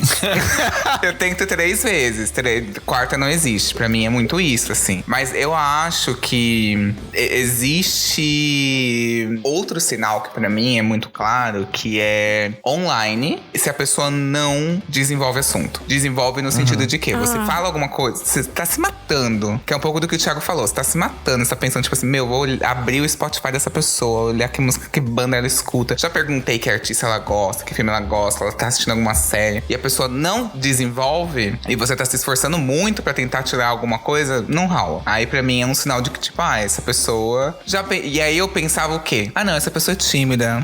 Essa pessoa não é muito do digital. Essa pessoa não é... E aí realmente existem pessoas que não são digitais, só que a pessoa que não é do digital, ela não conversa no digital, não desenvolve, mas ela vai pro físico se ela tá interessada. Então ela marca. Tipo, ela vai lá e fala assim, realmente, desculpa, eu tô muito... Demora 2 dias pra responder, mas eu falo assim, vamos marcar de sair? Ela vai querer te ver. Ela vai querer estar perto de você. Sim. Ela vai querer te beijar. Se ela não tem esse interesse, junto com a falta de desenvolvimento e vontade de puxar no assunto, sempre você que tá puxando, ela só responde, realmente aí eu acho que é um sinal de que tipo, deveras, dificilmente isso vai evoluir pra algum outro lugar. Sim. Não, e essa questão do marcar e desmarcar é uma coisa que ficou muito clara pra mim no ano passado. Gente, eu vou usar todos os exemplos do ano passado, né? Desculpa, mas não, mas tá recente, Fê, tá recente. Vocês estão sendo a minha terapia aqui. Exatamente. História fresca. E nos últimos tempos a gente tinha muito isso, de eu chamar ele pra vir aqui em casa e a desculpa dele, tipo assim, era sempre, eu tenho medo de ir porque eu tenho medo da gente fazer alguma coisa. Medo de fazer o quê? Ué. Não sei, provavelmente a gente transar. E eu ficava muito tipo assim, Mas é o objetivo, querido. Exatamente. Não, mas pera. E chegou uma hora que assim, por exemplo, a gente falava tipo assim, não, eu vou na sua casa, ou você vem na minha, que daí sempre acontecia alguma coisa na última hora. Ou porque, era meu dia de fazer faxina. Porque eu bebi demais e acabei dormindo. E sempre vinha uma foto na sequência, tipo, pra provar que a pessoa realmente estava fazendo a Mentiroso. aquela atividade. Ai, Então eu me iludia com a foto. Eu me iludia, tipo assim, não, tadinho, né? Verdade, ele bebeu demais. Quem nunca, né? Encheu a cara de vodka no meio da tarde. Ele é manipulador. Ele deve ter um banco de imagens. Tem vários grupos no Facebook, tipo assim, gente, olha aqui, quem precisar de foto pra falar que tá tomando soro, olha aqui a foto no meu braço, sem tatuagem. Tem vários grupos das pessoas deixando, tipo assim, foto no Uber, tipo, pra mostrar que tu a caminho. Foto, tem vários grupos desse jeito. Deus. Então, assim, ele é essa gay manipuladora. Nossa. Porque assim, tenho medo do que a gente vai fazer. Medo do quê, querida? Se você não quer transar, você avisa. Não vai acontecer nada do que você não quiser. Tipo, não vou te estuprar, não vou te agarrar. Qual é a questão? Exato. Quer me beijar? Não, mas a gente trouxa, né? A gente eu lembro assim, no último dia que a gente falou, que foi pouco antes dele, enfim. É uma longa história. Mas você tem noção, assim, ele era tão baixo que ele... Uma das nossas últimas conversas foi ele, tipo assim, eu sei que você gosta muito do podcast, então deixa eu te ajudar a editar as imagens, eu sei que você tem um trabalho todo pra isso. Pra horas depois, ele acabar com a minha vida. Então, é isso, gente. Mas quando tem alguns sinais... Vocês se pegaram? Não. A gente deu uns beijos. Uns beijos. Tipo, quantas vezes vocês se viram, assim, durante o período que vocês ficaram, conversaram, teve tudo isso, vocês se viram quantas vezes? Eu comecei a falar com ele em dezembro, a gente se viu em janeiro. Depois a gente se viu de novo... Foi quando, gente? Foi... Assim, a gente passou um tempo sem se ver, se falava todo dia. Em finalzinho de maio, começo de junho, a gente começou a se ver toda semana. A gente teve uns 3 encontros, na sequência. E eu achei que o negócio, tipo, eu sou, opa, agora vai. Aí, na verdade, não foi. Então... Tem que ver isso também. Eu acho que é muito... Os sinais, eles são muito sutis.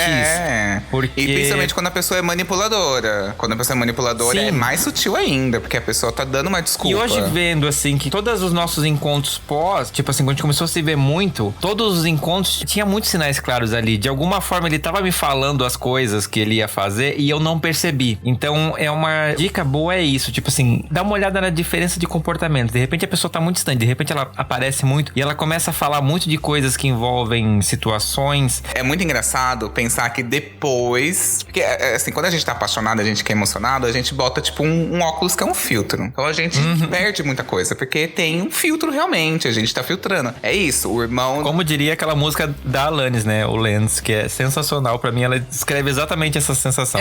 Tipo, você fica com uma perspectiva muito alterada mesmo e afetada. É tipo isso, o irmão da pessoa tá lá e você... eu vou conquistar através do irmão. É tipo a pessoa, tipo, eu tenho medo do que eu vou fazer. Tipo, como se eu fosse, tipo, abusar da pessoa, fazer algo que ela não quisesse. Mas na hora a gente não raciocina mesmo. Tem um amigo meu que ele tava gostando de um cara. E esse cara era hétero. E esse cara fazia muito carinho nele, abraçava ele, dormia de conchinha. Eliezer do BBB 22. É tipo Eliezer, exatamente, igual. Tipo, beijava o pescoço. E eu vi, tipo, eu saí com eles 2 vezes. E ele fazia isso, beijava o pescoço. Eu vi o cara beijando o pescoço do meu amigo. Tipo... Nossa, eu estaria entregue já. E tipo, eu olhava a história do Vini, eu via muitas gays massacrando o Vini e eu ficava com um pouco de dó. Falava assim, meu... O cara literalmente ficou de pau duro com ele. Tem vídeo tipo, que gente, o que eu quero dizer com isso? A gente tem esse filtro que a gente fica um pouco cego, realmente. A gente deixa passar alguma coisa ou outra. E aí eu acho que existe um outro caso, que é a pessoa que é manipuladora. Tipo assim, o Eliezer, às vezes ele não é manipulador, mas eu acho que ele é viciado em seduzir. Ele, sem querer, sem perceber, ele seduz. Ele é uma pessoa que é, tipo, viciado em seduzir. Ele seduz a pessoa pegando a pessoa, elogiando, fazendo carinho, ele é muito do toque. Uma pessoa que é não emocionada, mas uma pessoa carente, se apega muito fácil a isso. E o meu amigo é desse jeito. E aí, como que eu vou virar pro meu amigo e falar assim, você é um tonto, você é trouxa de cair porque esse hétero nunca ia te comer? E no final, ele se declarou, tomou muita coragem, se declarou pro hétero. E o hétero falou assim, não vou poder te corresponder dessa forma. Você meio que falou, você viajou. Só que, tipo, não. Eu acho que a pessoa também tem muita culpa na expectativa que a gente gera. A gente é responsável pela nossa expectativa. Mas o outro pode ter muita culpa também. Ele não pode ser responsável somos nós. Só que o outro tem culpa. Porque às vezes essa pessoa... Porque ele alimenta, né? Ele alimenta. Então, tipo assim, eu não tô doido criando a expectativa de você tá beijando meu pescoço. Você tá me mandando foto se justificando que era, tipo assim... Aí eu entendo, tipo assim, que você me manda uma foto falando, não sei o que, não deu pra ir. Eu significo o quê? Que você tá justificando o quê? Que você queria estar comigo, mas não pôde. Ai, não sei o que, meu irmão. Eu posso entender de um ponto de vista que, tipo, ela confia tanto em mim que ela deixou o irmão pequeno dela comigo. Então, tipo, realmente existem essas pequenas sutilezas, pequenas brechas que dão a entender. E aí se cruza com uma pessoa que é essa pessoa maldita, que é viciada em conquistar ou muito manipuladora, a gente ainda se sente trouxa, sabe? Então eu acho que não é isso. O outro não é responsável, mas o outro pode ter muita culpa na expectativa que a gente cria. Essa é a principal coisa que eu aprendi na terapia no ano passado, porque eu saí disso muito culpado. Tipo assim, eu fui idiota, porque eles falaram pra mim, tipo, que não ia rolar nada. Eu que enxerguei coisas. E aí a minha psicóloga, tipo assim, ela disse, não, você me mandou seu diário, ó aqui as conversas. Tá muito claro que ele tá alimentando. Então, tipo assim, você não criou nada sozinho. Tá aqui, você escreveu, você botou as conversas. Eu tô mandando uma foto, tipo assim, queria estar com você. Se ele não tivesse interesse, ele já ia falar assim, não vou poder ir, acabou.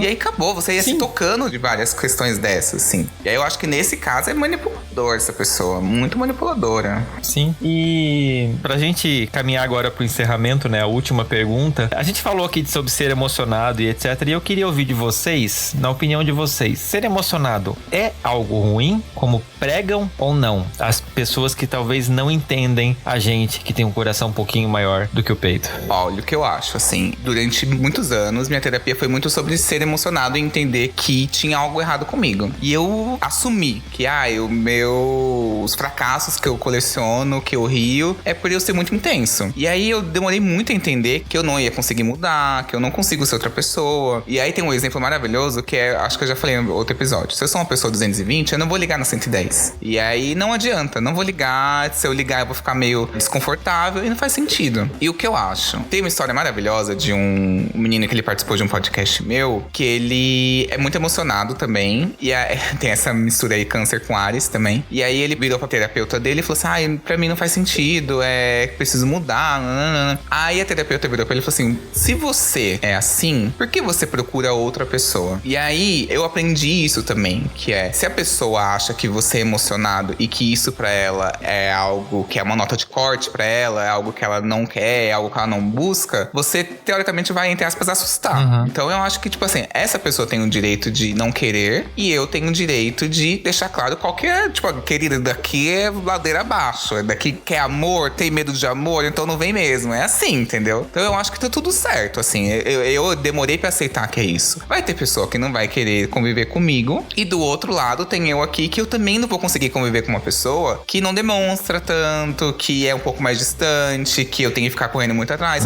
Que eu tenho essa impressão de se eu tô correndo atrás da pessoa, significa que a pessoa tá correndo atrás de mim, entendeu? Então eu acho que antes de você se julgar errado, vale muito a pena você entender se isso pra você é um processo que tá dificultando a sua vida. E se você quer tentar esse teste de tipo assim, vou tentar ser menos emocionado, o que eu acho muito difícil, eu nem sei como falar pra ser menos emocionado, assim. E você achar que rola, faz sentido, assim, tenta. Mas eu acho que é muito dos dois lados. Tem que ver muito como que eu vou ser com aquela pessoa. Porque eu sou eu, a pessoa é outra pessoa. São várias histórias, várias camadas. Eu acho que é muito mais sobre isso do que ser certo ou ser errado, sabe? Sim. O Y disse uma coisa que acho que tem tudo a ver com uma história minha, que é sobre o outro lado também, quando você se envolve com uma pessoa que é emocionada. Aconteceu comigo isso esse ano. Meu último namoro, em um certo momento, virou um relacionamento aberto. E aí, um dia eu abri o Grindr e tal. E aí eu conversei com algumas pessoas, inclusive um cara que era muito gente boa, assim. E aí ele me adicionou no WhatsApp, a gente se encontrou. E quando a gente se encontrou e a gente ficou, eu tive a impressão que ele era emocionado, assim. Só que ele era emocionado de um jeito que me deixava um pouco constrangido. E eu acho que esse também é um problema também, quando alguém é muito intenso e você não tá na mesma direção, que aí você fica um pouco tenso, assim, não vou cortar as asas da pessoa, vai ser chato, vai ser escroto. E aí você fica se sentindo responsável pelo que a outra pessoa também tá sentindo, e é uma coisa bem complexa. No caso dele, tinha um problema maior que o seguinte: o meu perfil tava bem claro ali no Grindr, você coloca se você tá solteiro, se você tá em um relacionamento aberto, não sei o que, e eu deixei lá, relacionamento aberto, mas ele não leu o meu perfil direito. Então, na perspectiva dele, eu era um homem solteiro. E aí, eu tinha um momento de contar pra ele que eu estava em um relacionamento, porque ele estava flertando comigo como se eu fosse um homem solteiro. No primeiro encontro, a gente foi comer num lugar, e na hora de pagar, na hora que eu fui pegar meu cartão de crédito pra pagar, ele pagou a minha conta junto. E eu falei, meu Deus, o que tá acontecendo aqui, esse não aparece pra mim. Então, assim, o nível de emocionado que ele tava, assim, um gentleman, um cara muito legal e tal. Mas eu comecei a ficar sem graça. No segundo encontro, eu contei pra ele. Aí ele teve um choque, assim. E eu fiquei assim, tipo, eu não tô errado, porque tava na biografia. Aí depois eu entendi o contexto. Ele tava chapado de maconha quando ele tava conversando comigo da primeira vez. Então a cabeça dele não tava funcionando direito, ele tava com sono. E então ele, sei lá, não prestou atenção direito no perfil. Enfim, histórias. Mas eu tive a impressão que ele se apegou a mim de uma certa forma e tava emocionado e tava sofrendo sozinho. E isso me deixava um pouco desconfortável, sabe? Tipo, teve todo um processo ali no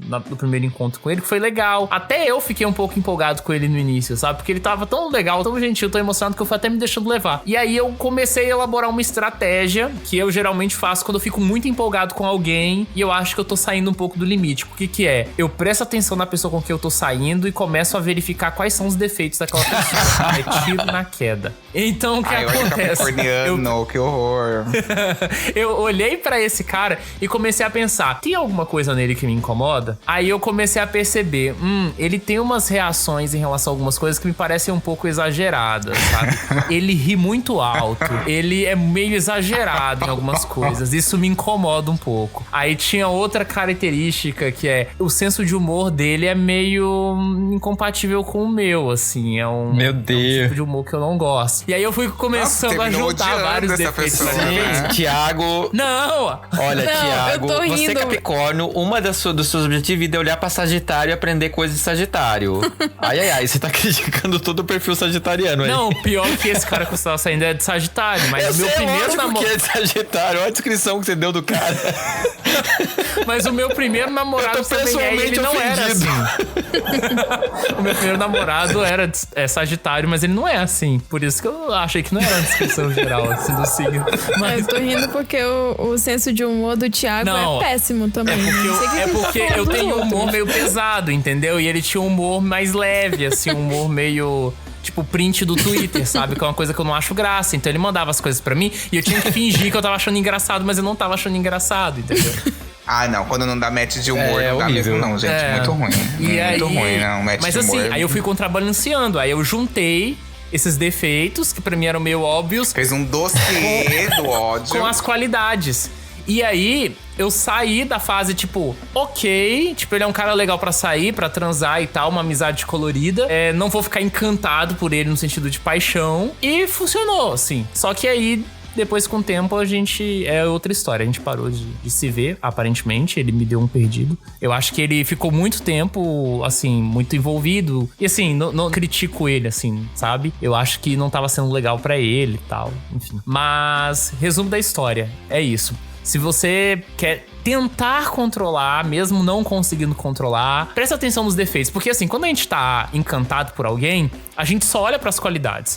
Aí depois que a gente tá todo envolvido, aí a gente começa a prestar atenção nos problemas. Então assim, se você quer pelo menos ver alguém em 360 graus, porque a humanidade é isso, ninguém é 100% perfeito, ninguém é 100% capeta. Exato. Então, se você quer aprender a gostar realmente de alguém, acho que você tem que prestar atenção em todas as características. E pra mim isso funciona. Sim. Tem que só tomar cuidado pra não ser emocionado a ponto de, tipo assim, ai meu Deus, ele votou no Bolsonaro, mas ele não sabia o que ele tava fazendo. Ai. Não, aí não tem que fazer mesmo. Aí já é demais. Demais. Eu lembrei de uma história que foi a minha primeira possível relação quando eu tava me descobrindo lésbica e tal, que tinha uma menina que era muito apaixonada por mim. Muito mesmo. E ela não tinha tanta bagagem pra isso, porque a gente tinha se visto pouquíssimas vezes, dentro da igreja, inclusive. E eu fiquei pensando assim, tá, já que eu tô me descobrindo, eu vou ver do que é. E, tipo, nisso eu comecei a dar uma moral pra ela, tipo, sei lá, comecei a conversar com ela e tal. E isso foi, de certa forma, alimentando o sentimento dela. A ponto dela chegar e dizer que eu era amor da vida dela, tipo, que ela tava muito apaixonada, que ela me amava. Isso assusta mesmo. E eu fiquei, meu Deus, o que eu tô fazendo? E aí só que eu fui sincera, tipo, eu falei assim, olha, eu não tô nessa mesma vibe, não gosto de ti do mesmo jeito, mas foi uma situação bem ruim, porque eu gostava de ser amiga dela, mas eu sentia que eu continuar conversando tava alimentando um sentimento nela. Então, eu resolvi me afastar e ela ficou muito puta comigo. Porque, tipo assim, como assim tu some, não sei o quê? Eu fico... Mas eu tava vendo que quando a gente se falava, tu ficava mal e ficava esperando que a gente tivesse alguma coisa no futuro. Então, eu sumi. Só que eu sumi de um jeito meio ruim, assim, de só sumir, real. E apesar de que eu já tinha falado que eu não tava afim. Ai, não, gente. E eu acho muito complicado isso de ver que a pessoa é emocionada e saber como lidar, porque a gente não sabe o grau da emoção da pessoa. Às vezes ela vai levar isso pra um lado muito pesado, vai ficar mal com isso, né? Uhum. Não, eu sou emocionada, porém sou orgulhosa. Então, assim, eu não falo... Só falo que eu amo depois que a pessoa falou. Então, assim, pra mim é uma regra minha. Tipo assim, não sou orgulhosa. Tô amando, dá vontade de tá saindo da ponta da língua, assim. Aí eu te amo, dá vontade... Depois de transar, a pessoa... Nossa, dá vontade de falar te amo. Mas, assim, seguro, porque eu sei que pode afetar muito a outra pessoa. Afetar e também assustar. Uhum.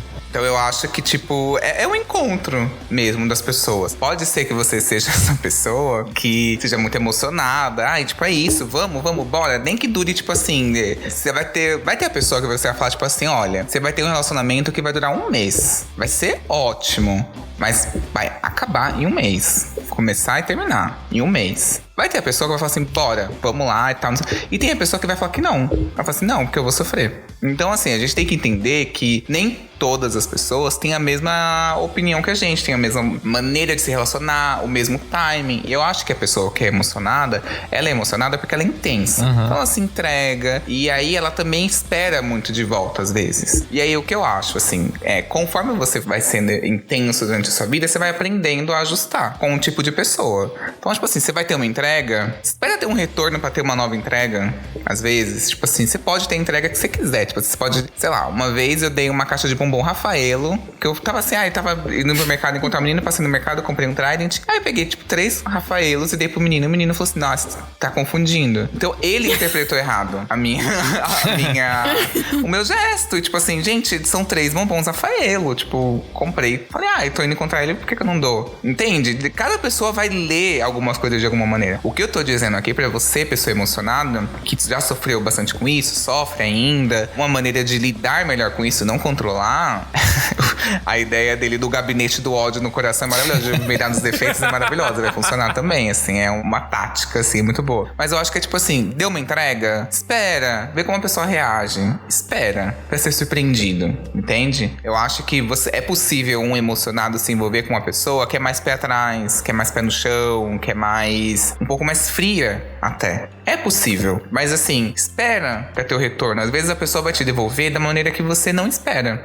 Mas que é a melhor maneira que ela pode fazer, entendeu? E outra, se você entregou e a pessoa correu, falou, vem com textão, não é isso que tá pensando, maravilhoso, porque é um filtro seu. Você não vai dar certo com aquela pessoa. Mas se você entregou e espera, e a pessoa continua e vem de volta, tem chances de dar certo. Eu acho que é tipo assim, um pouco menos de ansiedade de esperar que tem que ser tudo no tempo que você quer. Você é emocionado? Você tem todo o direito de demonstrar da maneira que você quiser. Mas respeita o tempo do outro. Eu acho que é muito importante isso. Entender que o outro tem um timing, que ele pode ter a mesma intensidade que você, mas não ao mesmo tempo que você. Então é uma conjunção de fatores que precisa encaixar e que se a gente quer alguém exatamente igual a gente, vai dar errado. Vai dar errado. Sim. Tanto que muitos de nós, se vier uma pessoa emocionada pra gente, a gente vai dizer tipo assim, não, sai daqui, né? Não sei lidar, não dou conta. Não, mas é exatamente isso, eu acho. E eu me coloco, né, nessa posição de uma pessoa emocionada. E eu lembro assim, minha última terapia do ano passado foi eu dizendo, eu sou emocionado mesmo. Tipo assim, esse sou eu, essa é a minha essência, o mundo que aprenda a lidar com isso. Na primeira sessão de 2022, eu já tava tipo assim, não, pera, calma, eu quero dar uma refletida no que eu falei, porque eu acho que também não precisa ser tão 80, né? Dá pra ser ali uns 40, precisa ser tão uma coisa ou outra. E uma das coisas que eu percebi esse ano, depois de toda essa experiência, né? Depois de toda essa tomação no cu do ano passado, foi justamente isso, o quanto a gente espera dos outros uma coisa que é nosso, é da gente. A gente sempre tá querendo, e eu vejo isso muito atualmente, medir o outro com a nossa régua. E a gente culpa ele por não se adequar, por não se encaixar dentro do que a gente espera. Quando na verdade, assim, se a gente tá esperando, se a gente tá procurando alguma coisa pra preencher, é porque tem um buraco com a gente. Que buraco é esse? Por que ele tá vazio? E por que você tá tão desesperado pra preencher ele a todo custo? Uma das coisas que eu aprendi no ano passado, eu não tô dando chance pras pessoas serem quem elas são. Elas já chegam pra mim, eu já coloco um papel pra elas interpretarem. E quando elas interpretam mal, eu vou lá e tipo assim, descarte. Não vai entrar na minha vida. Não quero que continue na minha vida. Eu não dei nem chance. Não, a culpa não foi da pessoa. Foi minha. Então eu acho que isso é um ponto que a gente precisa pensar muito. E é muito comum a gente que é emocionado confundir a responsabilidade. A gente joga muito pro outro, mas e a nossa? A gente tá cumprindo bem o papel? Fica essa reflexão desse episódio. Se joga. E nesse episódio eu vou deixar de dica pra você um filme que eu vi agora recentemente, mas quando esse episódio ir no ar, ele já vai estar um pouquinho, talvez tenha até fora do cinema, mas você dê seu jeito e vá assistir assim que possível o filme Medida Provisória, que tá sensacional, gente. Tem partes, eu não vou poder falar muito, mas assim, que você reconhece muito a nossa realidade e você vê ali, refletido na tela, o quanto a gente foi trouxa de rir de coisas que logo em seguida se materializaram com esse governo Bolsonaro bosta que a gente tá tendo hoje em dia. Então, é um filme que faz muito a gente refletir, ele tem uma pegada muito voltada pra negritude, mas com toda certeza vale a pena você assistir pra refletir sobre a sua vida. Convidados, o que vocês deixam de lição de casa pra audiência do Fora do Meio? Eu vou manter aqui o tema do amor, que hoje eu tô inspirado aqui, fiquei inspirado com esse episódio. Tem um livro que se chama Tudo Sobre o Amor, Novas Perspectivas, que é da Bell Hooks. E ela desconstrói essa ideia de que estar apaixonado, de que amar alguém é uma fraqueza, ou que quando a gente está amando, a gente está num estado irracional. Quando na verdade o amor é uma potência. E ela fala do amor em tudo, na cultura, nos relacionamentos familiares. Enfim, eu acho que é um livro muito legal e que discute de uma maneira muito maravilhosa e de um ponto de vista muito mais, eu chamo de cósmico, de um ponto de vista muito mais distante, sobre o amor. Eu acho que é muito legal e bem atual, assim. Eu acho muito incrível mesmo. A minha indicação é um álbum que eu gosto muito de música. E eu acho que ele tem tudo a ver com o tema do episódio, que é sobre ser emocionado e que isso pode ser frustrante em certa medida. Que na verdade, assim, primeiro eu vou contar a história do álbum, eu vou tentar ser rápido, mas é porque vale a pena, tá? Tem uma banda chamada Car Seat Headrest, que é uma banda indie que inicialmente era só um projeto de um músico chamado Will Toledo, um estudante universitário. Lá em 2011, ele passou por um relacionamento frustrado com um cara e ele compôs um álbum inteiro sobre esse sofrimento, sobre esse caso aí, que a gente não sabe grandes detalhes. Esse álbum virou um clássico cult, assim, porque ele gravou todos os instrumentos, ele gravou tudo, mas sempre ficava um tom meio amador, assim, sabe, sobre o negócio. Mas é um álbum muito sincero, muito profundo. E esse álbum chamado Twin Fantasy saiu inicialmente em 2011. E em 2018, depois que ele conseguiu formar uma banda completa com músico junto dele, eles eram uma banda de verdade, ele decidiu regravar o álbum todo e relançar, que saiu a edição em 2018, com áudio melhor. E esse álbum, ele é muito bom, então ele fala sobre amor, ele fala sobre frustração, tem uma faixa que eu amo muito, que se chama, basicamente em português, Não Fume, Nós Te Amamos. E então é um álbum de muitos sentimentos e muitas coisas, e tem muito a ver sobre estar emocionado, as letras. Então, se você estiver na fossa, se você estiver num relacionamento fracassado e quiser ouvir um indie rock gay, aí tá recomendado esse grandíssimo álbum. Maravilha. Hoje eu quero indicar 2 filmes, só que um é um remake do outro. O primeiro é Suspiria, de 1997, e o segundo também se chama Suspiria, só que é de 2018. E os dois são maravilhosos por razões diferentes. O Suspiria de 2018 modifica ligeiramente a história, mas o de 2018 é muito mais visceral, enquanto o de 1977 é mais sobrenatural. Eu tô falando de terror, tá, gente? Eu esqueci de avisar. Eu sou muito fã de terror. É importante. Eu sou muito fã de terror e é um dos meus filmes preferidos, principalmente o de 2018. Ele se passa numa escola de balé na Alemanha. O primeiro é um filme italiano e o segundo um filme norte-americano. Mas é muito interessante a história porque ela é muito central na vida daquelas bailarinas e as suas relações, e o de 2018 acaba sendo uma viagem de sentimentos junto com elas, e é um filme que eu assisti com uma pessoa que eu tava saindo, só que acabou sendo só minha amiga, então é um filme muito especial pra mim. E o de 1977 é uma trilogia, só que eu ainda não vi os outros 2 filmes, eu só vi esse. Interessante.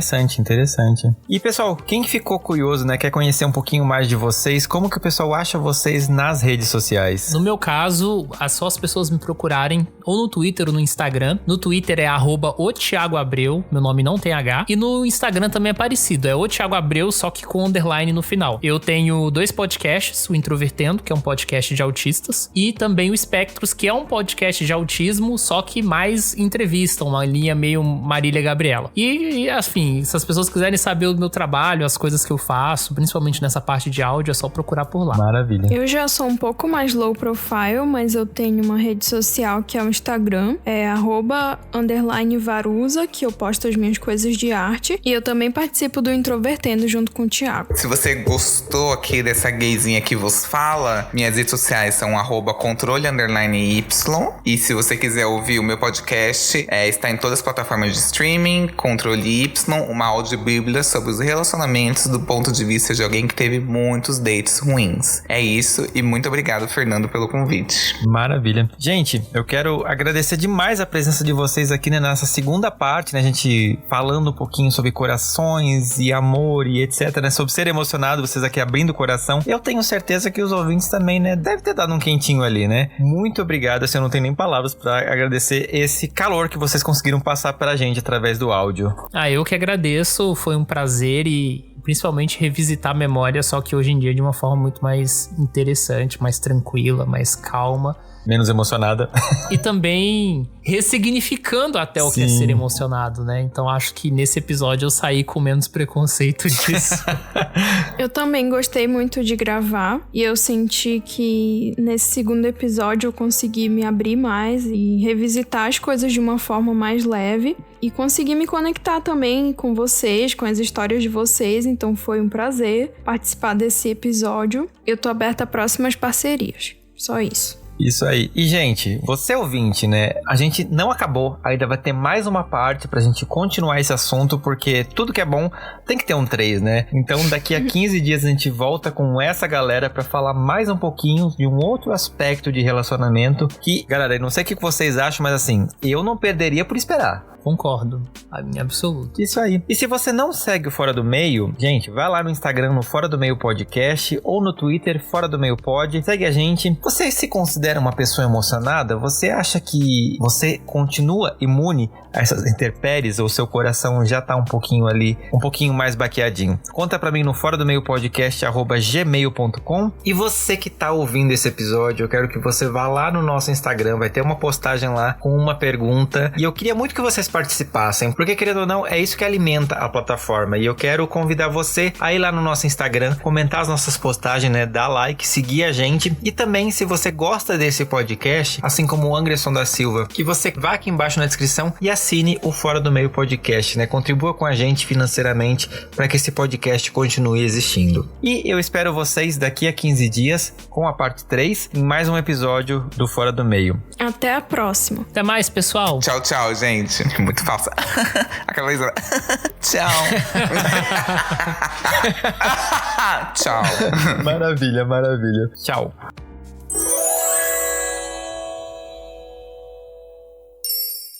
Este podcast faz parte da Podcast. Conheça os demais programas da rede acessando podcast.com.br.